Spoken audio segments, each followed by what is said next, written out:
we've got a video to start with from the NUS Scotland President, Gordon Maloney. So, hello, agus léimh sé Gaelic and Fíorgulí. I can show Hi, I'm Gordon Maloney. I'm the President of the National Union of Students. I'm really sorry I couldn't be there in person with you today. As a former UHI student, I was at Salford State on the Isle of Skye, so I know just how terrible the excuse that the Highlands are really far away from the Central Belt is. But hopefully I'll be able to get around and give you all a visit in person over the next wee while. I thank you for inviting me to talk to you today. I wanted to run through a few things. I wanted to talk about what NUS is for those of you who aren't. A few years and a few months, and what our plans are for the next wee while and how you can get involved. I'd love to take questions. Unfortunately, I'm not there, so that's not possible. But Rachel has my contact details, and if she can pass them on to you, and then if you want to drop me an email or catch me on Facebook or Twitter, I'm more than happy to answer any questions you might have. So NUS is a federation of student unions. We represent about 500,000 students in Scotland from universities and colleges, and everyone who's at a university or a college is automatically a part of their student union unless they opt out, and all but 3 universities and every college are members of NUS. So everyone in this room, everyone watching, will be a member of NUS, and as such I'm accountable to you, and we're very much a bottom-up structure, so we are, people like me are here to do the things that you tell us. So some of the things that we've done over the last few years have been genuinely inspiring and genuinely, I think if you compare the successes we've had with people down with NUS nationally and down south in England and Wales, it's really quite shocking some of the stuff we've managed to achieve. So for example, we prevented the Scottish Government from introducing tuition fees. We stopped the Scottish Government from raising the drinking age from 18 to 21. We saved the educational maintenance allowance at the same time as it was scrapped down south. We won £250 million extra in student loans. We just recently won the UK's first ever postgraduate student support system. Over the last 3 years, we've won £1 billion in funding for students. We've stopped £127 million of cuts to colleges. And the list goes on and on. We secured votes at 16 independence referendum. I think all of these things have been amazing, but there's it's something for us to be really proud of as a movement. I think over the next few years, in particular, there are immense challenges sitting before us. One of the big challenges is around the independence referendum. NUS is neutral, and the way we always say this is that we're neutral on the question of independence, but we're not neutral on the question of the kind of society we want to live in. I think that is the way we're framing a lot of the work over the next year. And so we've done a really good job of putting students' interests on the agenda, winning for students as students, winning things in terms of quality of education, in terms of the funding students receive, in terms of money that colleges and universities receive. But actually, students are only students for 8 hours of the day at most. The rest of the time, they're part-time workers, they're tenants, they're citizens. And I think we as a movement need to get much better at winning for students in those ways. And so some of the big things that we're working on over the next few months are around widening access. Universities in particular in Scotland have the worst record in the UK on students from the most deprived communities getting in. We've been doing an awful lot of work, but that is very much only just beginning. We're doing a lot of work around housing. The cost of housing every year goes up well above inflation. I know that the situation in the Highlands is particularly bad in terms of provision. There's an awful lot of work to be doing around there. Some of the stuff we've been doing, we've already won big things around kind of regulation and around what the law says about private tenants. But that regulation and the rights that tenants have are only good insofar as tenants know what they are. There's an awful lot of work about creating representative structures for tenants to kind of force landlords' hands and shift that power balance a little bit. We're doing a lot of stuff around students as part-time workers or as workers generally. So in terms of your rights in the workplace, in terms of students and trade unions, in terms of 0 hours contracts, living wage, there's an awful lot of work to be done there. And students are often some of the most casualised, the most vulnerable people in the workforce. And we're doing a lot of stuff around travel. I remember very clearly when I was at UHI, the situation for travel was horrendous. The bus would get in minutes after the ferry had left. There was no connection. You see this kind of fractured, privatised transport system that is absolutely not run in public interest, and there's a lot of work we can be doing around that. And some of it's really exciting. I'm keen to hear from you guys some thoughts about what that might look like, particularly in the Highlands, because naturally a lot of the people we're speaking to are down here in the Central Belt, and there's the big challenges here are quite different. And then a lot of stuff around money. So we're seeing increasingly payday lenders preying on the most vulnerable students. But I think the way we want to talk about this is not just in terms of taking away payday lenders from people, because they're an absolute lifeline. We know students are using them. We know that they're using them for essentials. They're using them for rent, for bills, buying food. And I think it would be reckless and irresponsible to just take that lifeline away from people. I think the way we're approaching it is looking at creating new structures in their place. Things like credit unions, things like forcing colleges and universities to take their responsibility to students seriously and make sure that they have the funding they need to be there. And all of these policies and all the stuff we do is decided by students, decided by conference. So some of the ways that you can get involved are, you can speak to your college or you can chat about amongst yourselves now about coming to our conference as delegates. And that's our kind of delegates to conference, which is our kind of national policy commission body. It's also where you elect the full-time officers. So if you think I'm doing a bad job, by all means run against me. And some of the other ways in which you can get involved are, so we're doing two big parallel projects around calling it Imagine Tomorrow, Change Today. And there's a video on YouTube if Rachel wants to show that, or if you guys want to watch it when you get home. Imagine Tomorrow is very much looking at the way education happens, the way you learn in the classroom, in the campus, and in some really fundamental ways that hasn't changed for hundreds of years. This kind of lecture seminar model, and actually places like UHI do some really interesting stuff around that we're really keen to explore. We've had one event, our first ever event for that was in Inverness, and hopefully we'll be getting around the Highlands and speaking to you guys a lot more. And the other project is Change Today, which is around changing things that matter to students right now on their campus. I think a lot of the stuff we've achieved over the last few years has been, in a sense, a kind of top-down approach. It's been NUS and NUS officers and my predecessors meeting with the government, meeting with principals, meeting with ministers, and changing things that way. We really want to get to a position where it's a student movement rather than just kind of officers and individuals doing things, but it's people taking charge of their own lives and changing things their own way. And like I said, I'm really keen to hear from you about any of that, and if Rachel can pass on my contact details, I'd love to hear from you. As I said, sorry I can't be there. Bí mé clinchen move gaichir am in office. So I've tweeted Gordon's contact details on the hashtag UHISASC. So you can tweet him, he will respond to questions. He's an awesome guy. So yeah, it just shows that UHISA is part of a bigger thing. So you go from class reps to college reps to UHISA, but it doesn't stop there. There's always more people that are there to support you and fighting for our cause. So I'm going to pass over to Dr. Ian Morrison, the Dean of Students, to do another introduction. Hi folks. I would just echo actually what Rachel's just said. The NUS has been a particularly effective organisation, I'd say, for the last 4 years. Gordon's got some hard acts to follow. I think really good national president, and he's doing a really good job so far. The fact that he's also an ex-student of this university really helps. And feel free to contact him and make use of it. They don't always understand the challenges of being a student in this university. He does. And we've got a positive relationship with the NUS, and we have representation in some of the most senior NUS structures. Lydia might want to say what her role is.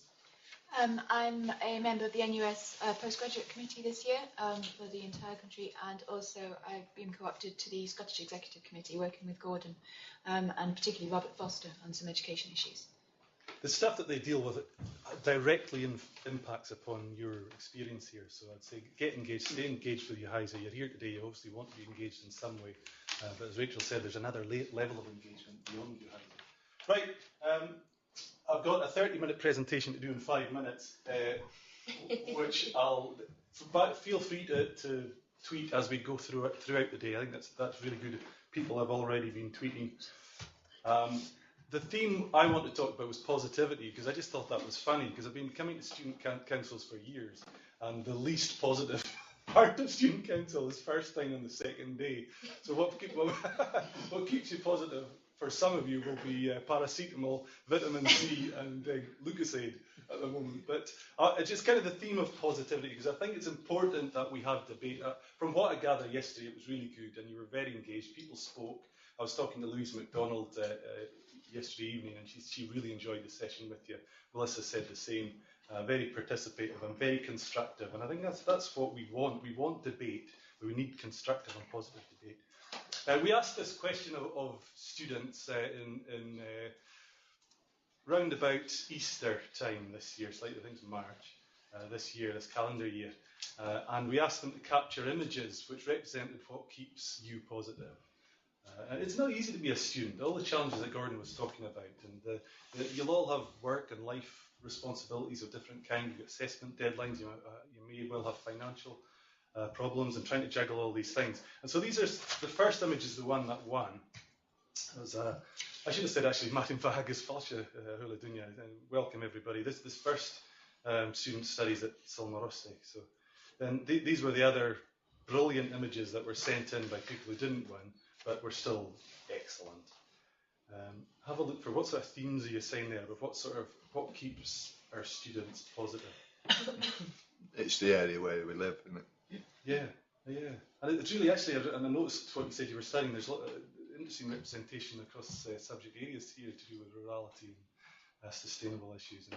And, absolutely. It was, they brought in things like family. The winning one actually from Susan was a combination of her family on a beautiful beach, but it was about the area that we're in, which is fantastic. I feel really, as you know, people who know me, I feel really proud to work for this university, and that we're doing something for our region, and we're serving the needs of our region.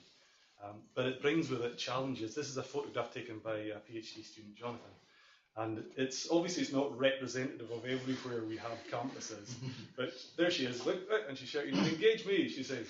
And that's not easy. So it's you have your challenges in being a student, and all the structural difficulties that you face. We have a challenge because we really genuinely want to work in partnership with you. We want to engage with you and to make it better, to share the good practice, and where there are issues that need to be addressed, to find them and take action against them, to overcome them. Our students are not like other universities. You lot are different in lots of different ways. The profile, every one of you has an interesting story to tell, and that's a snapshot of some of our students. The guy peeping around the tree with his family, that's Jonathan, who took that beautiful photo of the stag beside Claire might well know him, he was a PhD student at HTC. But you've got an ex-professional footballer, you've got people who combine family responsibilities with work and study, you've got someone who volunteers heavily with the RNLI, you've got people who undertake outdoor sports to significant levels, etc., etc., etc. We are evolving. Our student age profile is evolving. The purple lines tell you the age of our students last year. The orange line tells you the all institutions, Scottish University age profile. What leaps out at you? The decline in the older people. There's a lot of them, and there's a discrepancy between our number that we have compared to the profile across all universities. We have always had a majority of students who were over 25. That's unusual. Melissa told me a really interesting fact yesterday that year by year our average age is coming down 1 year as we evolve. We're a very young institution, but each year that we are becoming younger in terms of student profile. The average age is now 28. Interesting. Also, a thing that's evolving is the mode of study. I've been here 10 years now, when it was a very small, very interesting project to be involved in. And at that time, over 2,000 of our students were part-time. Now, you'll see that now most of our students are full-time. Last year, it went into that balance for the first time. But it still puts us different to the rest of the sector. The green one is showing you that we have far more part-time students still than the rest of the sector. Gordon was talking about the widening access challenge. Absolutely. Some of our universities in Scotland are completely pants at taking in people from areas of multiple deprivation and really offering genuine wider access. We do. The SIMD, the Scottish Index of Multiple Deprivation, is a challenge for us because we don't actually have many of these areas, postcode areas in our region, or where there are pockets of deprivation that are masked by wider postcodes. That's a challenge for us. But we are all about wider access and offering people chances to study. I bet you some of you have got interesting stories to tell about that as well. And again, it's a reason to feel good about working and studying in this place. Where do our students live? Well, most of them come from our region. That's fantastic. And that's really why I wanted to work for this university. So 77% of our students still came from our catchment area, 17% from the rest of Scotland. So the vast majority, and before you point out, I know that comes to 101%. That's just the rounding up the numbers. But that has to change, and that profile will change. We're getting university title. We have now a better brand now to attract people from elsewhere. So we would expect more students to be coming from other areas, international students, European Union, rest of the UK, and we welcome that. And that's no threat to the people in our region because we are very lucky. We're the only university that's been given an increase in our funded places. We are looking to expand. The government wants us to expand. We've got plenty of room. Positivity, student partnership agreement. I know you had a session yesterday afternoon, so I'm not going to say much about that. But don't underestimate the impact of that. We are the first university to have signed a student partnership agreement. We led the way in the development of it, with Katrina Payton, Rachel and myself being first named in the report that's come out. I'm really proud about that too. And it gives us a framework, but it's also a statement of intent as to how I see the relationship between you and the university, and UHISA and the university. Dean of Students, I'm going to skip over that. These are some of the things that I do. Advocate for students is an important one. I need to know what's good about this university. You need to tell me, and you need to tell me what is not so good. We want to improve it, and I find myself, and I can be expected to be an advocate for you, working often in partnership with the UHISA sabbatical officers. Making sure the student voice is heard, student welfare, do we have adequate student services? Then there's the other side of the coin. I do deal with complaints and appeals, problem resolution, quality of operations, student discipline, managing risk, strategic targets. The focus of it is making sure that we do everything we can to promote success and well-being. You will know by now that I am contractually obliged to mention the red button every time I speak to you. But Kevin, who's joining us from HTC, did the report for our last academic year. I thought you might be interested in that. That's where the red buttons came from. Interesting that there are some that none came from. Now you could interpret that as academic partner colleges who have got no problems whatsoever and they're dealt with locally, and I would like to think that's the case. It could be that those that have a high percentage of red buttons are those that are best at promoting red buttons. So I'm not reading any more into it than that. What do people come as at the red button with? Well, it's every single one is different, but Kevin has categorised them in this way. What I would draw your attention to, because I'm going to talk about in a second, is have a look at administrative issues, course administration and advice, and exams and assessment. So together, that's 52% of the red buttons that came in, which there is a correlation between that and what the National Student Survey is telling us. What is the National Student Survey? We went into it for the first time in 12-13. It's the survey that goes to all final year students and really is the most widely known, widely used gauge of satisfaction. 23 questions that talk about these different areas, including, for the first time last year, how satisfied are you with the Students' Union? Final year students supposed to. It's important because it helps us to identify courses that do well, those that are not doing as well. It helps us to plan. We take it very seriously, the feedback that comes out of it, supports the implementation of enhancement measures. It feeds into and should feed into the student partnership agreement and what we decide to work on. If students are telling us this is something they're dissatisfied with, we should be taking action against that. And it's shared. It's put in the league tables. It's not. Wasn't the point of the NSS, but that's how it's used. That's how the different newspapers will report it. So question 22, which is the overall, how satisfied are you with it? They'll take the answers to that and put you in a league table. There is an internal bias against new universities that statisticians can't understand. If students in new universities rank the first 21 questions the same as students in traditional universities, when you get to 22, for some reason, they rank the new universities lower. There's some sort of internal bias within the questionnaire, and it is being reviewed just now. But we did all right. Most universities, when they go into the NSS for the first time, come out bottom. Because students aren't used to answering it. There are various things that universities do to promote positive outcomes, if I could put it that way. We had a very, very, very good response rate in terms of people wanted to complete it, which is great.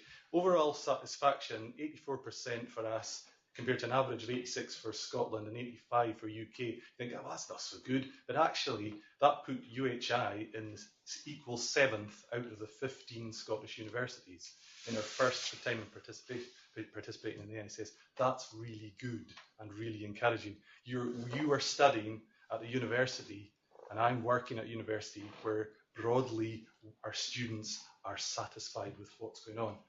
We're not complacent, and there are some areas you can see from the stats down below where we must take action on.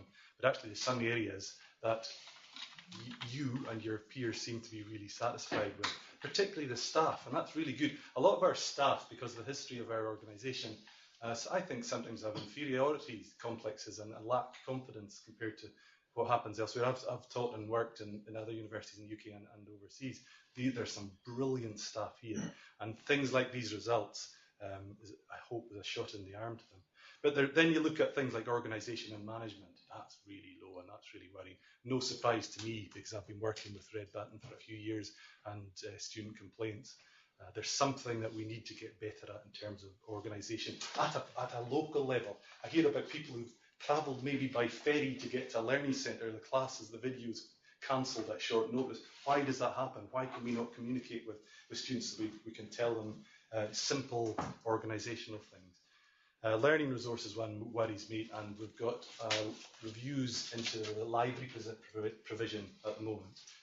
One of which I'm leading, which I want to find out, is that what's going on? Is it this issue that's raised by the Red Button, and we were talking about earlier about ICT, is it Blackboard going down? Is that what's going on?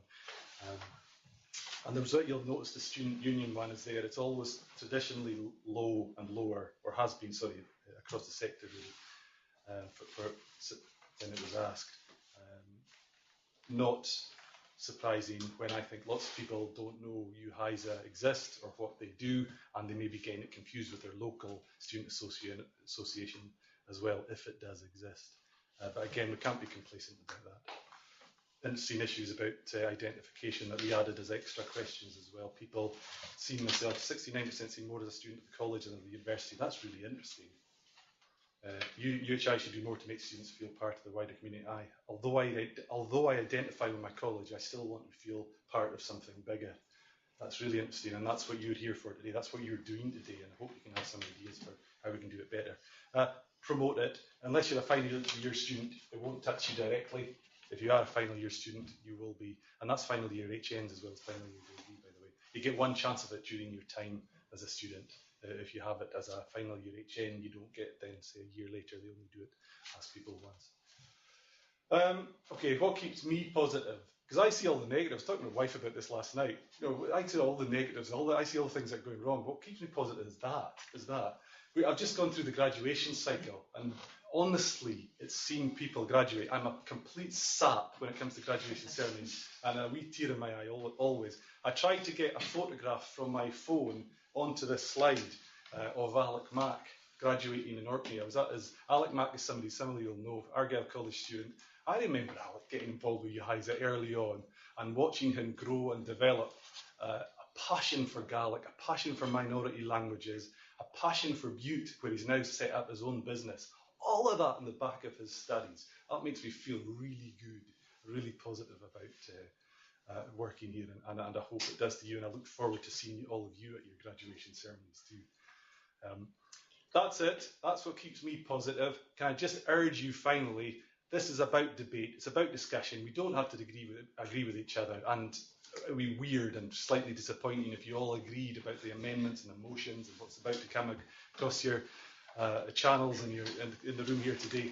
Please keep it positive, keep it constructive, because we all want the same thing. We want to see more of that. We want to see more students graduating, and you can help us make it a positive experience for our students.